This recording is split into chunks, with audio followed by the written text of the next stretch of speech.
عقائد ہمارے خالص ہیں نہیں، اور جب عقیدے کا بگاڑ ہمارے پاس ہے تو اس سے بڑا کوئی جرم بھی نہیں ہے۔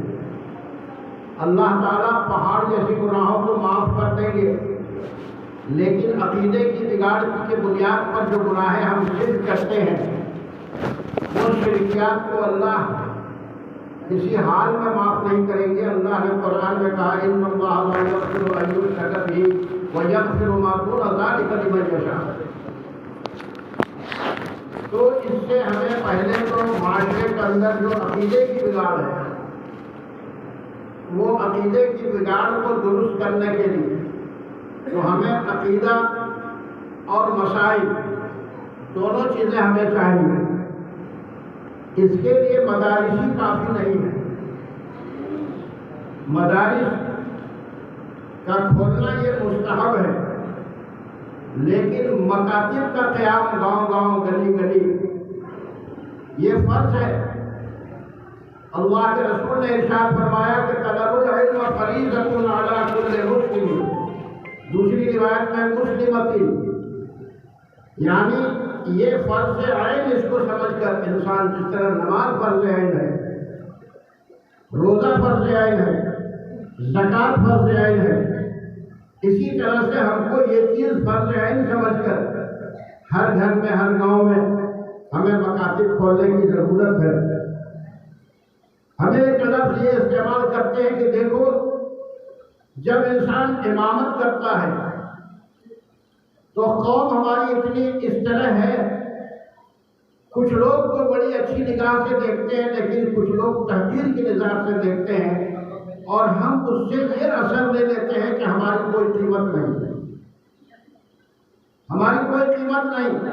ایک ان پڑھ آ کے بھی کچھ بول کے چلا جاتا ہے، جس کو اصولی طور پر کوئی معلومات نہیں ہے، نہ دینی معلومات ہے، اس کے بعد بھی امام کو جو بھی چاہے پڑھ کے چلا جاتا ہے۔ اس لیے ہم امامت کو مفت میں فری میں کرنے کی کوشش کریں گے، ٹھیک ہے، لیکن وہاں بچوں کی تعلیم کے لیے مکتب ہم کھولیں، اور اس بچوں کی تعلیم کا سلسلہ ہم ایسا مضبوط کریں کہ جس سلسلے سے ہم کو یہ طے ہو جائے کہ ہمیں آپ کے بچوں کی خاطر رکھا گیا ہے۔ یہ 5 10 20 نمازی آتے ہیں مسجد میں، اس کے لیے ہمیں نہیں رکھا گیا، ہمیں جو ہے تو آپ کے بچوں کو پڑھا کے ہم آپ سے پیسہ لیتے ہیں۔ اور اس کے لیے ایک بات طے کریں، میں شروع زمانے میں جب مہاراج گنج مدرسے کی شروعات کی تو ہم کو یہ پتا چلا کہ جب عید کی نماز پڑھنے جاتے تھے تو لوگ فطرہ تک اس وقت دیہاتوں میں نہیں نکالتے تھے، فطرہ بھی نہیں، 2 پہلا چاول لا کے بانٹ دیا، پورے گاؤں کا فطرہ ہو گیا، پورے گاؤں کا فطرہ ہو گیا۔ ہم نے اس ادارے کو شروع کرنے کے بعد فطرے پر، صدقے پر، زکوٰۃ پر محلے محلے، گاؤں گاؤں اور ہر میدان اور ہر مسجد میں اس کی شروعات کی۔ اللہ نے ماحول ایسا بنایا کہ آج فطرت ایک ایک بچہ جس پر فطرہ واجب نہیں ہے، جس پر ضروری نہیں ہے، اس کا بھی فطرہ ادا بھی کیا جاتا ہے، اس کو معلوم ہی نہیں کہ فطرہ کس پر ہے اور نہیں ہے۔ اسی طرح زکوٰۃ بھی لوگ نکالنا شروع کر دیا، بھلے کم نکالے زیادہ نکالے، لیکن یہ خوف ہے جو چیز کی زکوٰۃ نہیں ہے، جیسے موٹر سائیکل کی زکوٰۃ نہیں ہے، کار کی زکوٰۃ اپنی گاڑی کی نہیں ہے، لیکن اس کے باوجود کہتے نہیں خطرہ سے بچیں گے، کچھ نکال دو۔ جب مزاج بن گیا، ماحول بن گیا تو لوگ نکال رہے ہیں۔ اور آج ہمارے علاقے کے جو مدرسے کے 3 بنیادی آمدنی تھی، اس میں سے 2 غائب ہو گئی۔ ایک آمدنی بقرعید کے چمڑے کی تھی، وہ غائب ہو گئی۔ دوسری آمدنی دھان کی تھی، ہر مدرسے میں 500 600 1000 من دھان ہوتا تھا، وہ دھان کی آمدنی غائب ہو گئی۔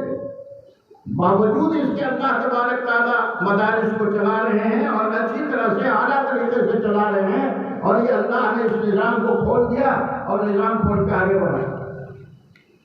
اب ہمیں جمعے میں لمبی لمبی تقریر کر کے جو کسی کو سمجھ میں نہیں آئے، امام ابو حنیفہ کا قول اور امام مالک کا قول اور ان کا قول سے بیان کرنے سے زیادہ جو لوگوں کی ضرورت کی چیزیں ہیں اس پر ہمارا بیان ہو۔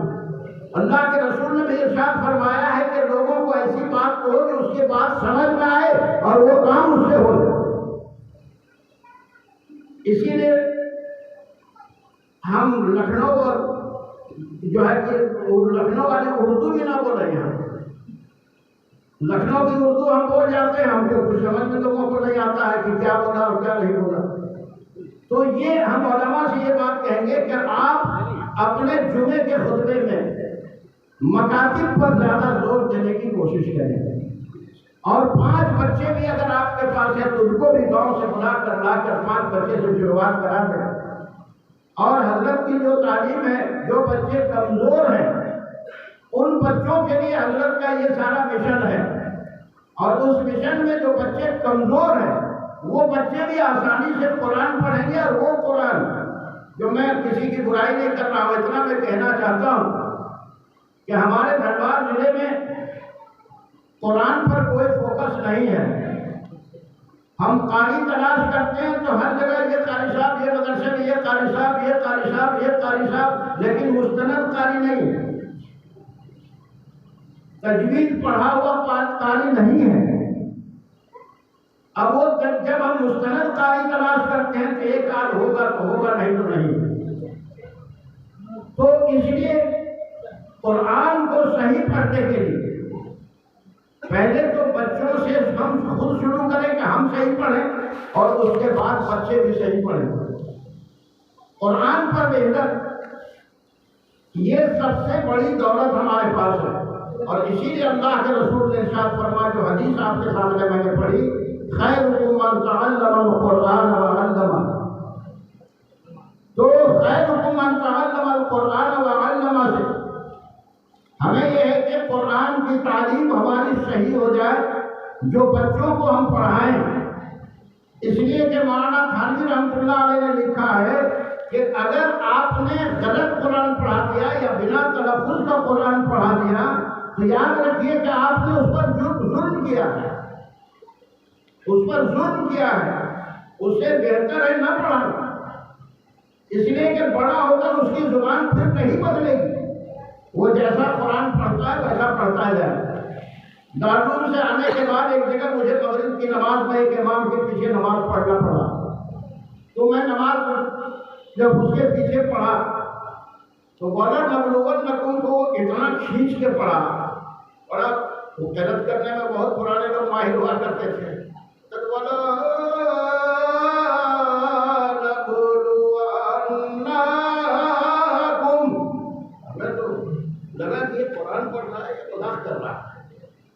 نماز ہوئی کہ نہیں ہوئی، میں نے نماز دہرا دی.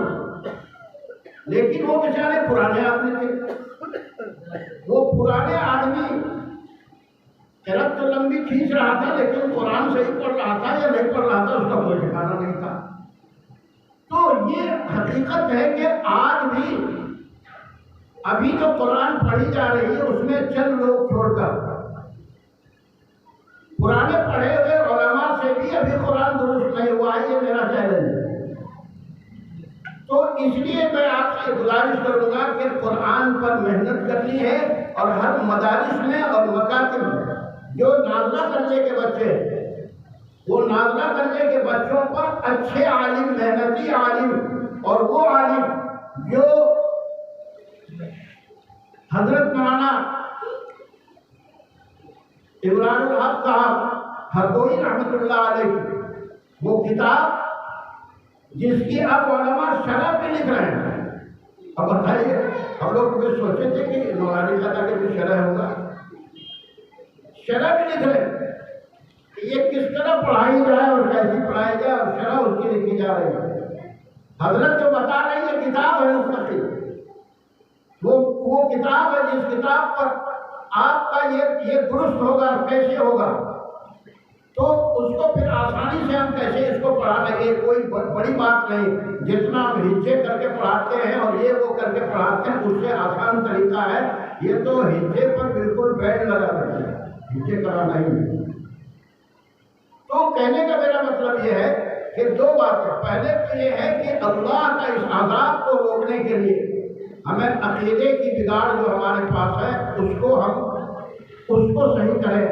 کیونکہ مجھے جھارکھنڈ کے ہر ضلع میں آنے جانے کا ہوتا ہے اور میں ہر ضلع میں بیان بھی کرتا ہوں.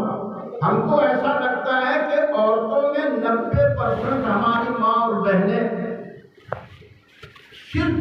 مساجد ہیں 90% چھوٹی چھوٹی بات پر ایسی ایسی کام کر کے نکل جاتی ہے جس کا کوئی ٹھکانا نہیں.